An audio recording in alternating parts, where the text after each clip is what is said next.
la mitose. Ce processus de division cellulaire comporte 4 phases: la prophase, la métaphase, l'anaphase et la télophase. Donc, on va voir les caractéristiques de chaque phase ensemble. La prophase.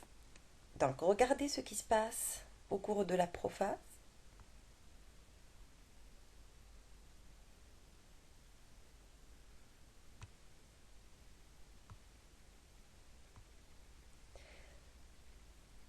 Donc, au cours de la prophase,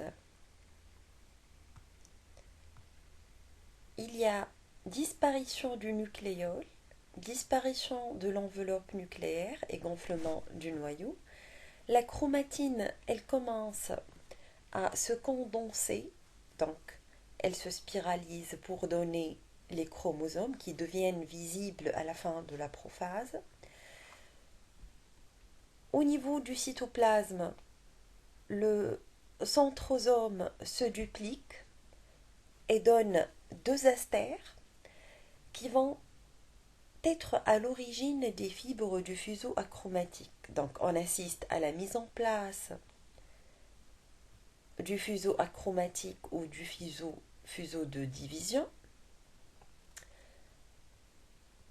La deuxième phase, c'est la métaphase. Donc au cours de cette phase, les chromosomes sont alignés au niveau de l'équateur de la cellule. Ils forment ce qu'on appelle la plaque équatoriale. Passons à l'anaphase. Regardez ce qui se passe. Donc, il y a division des centromères. Donc, les chromosomes étaient dupliqués, c'est-à-dire formés par un centromère et 2 chromatides. Maintenant, vous avez des chromosomes qui sont formés par une seule chromatide et un centromère. Et il y a migration des chromosomes fissurés ou bien des chromosomes simples vers les pôles opposés de la cellule. Donc on dit chromosomes fissurés car ils sont obtenus après fissuration des centromères ou bien après clivage des centromères. Donc regardez ici la migration. Puis on passe à la télophase.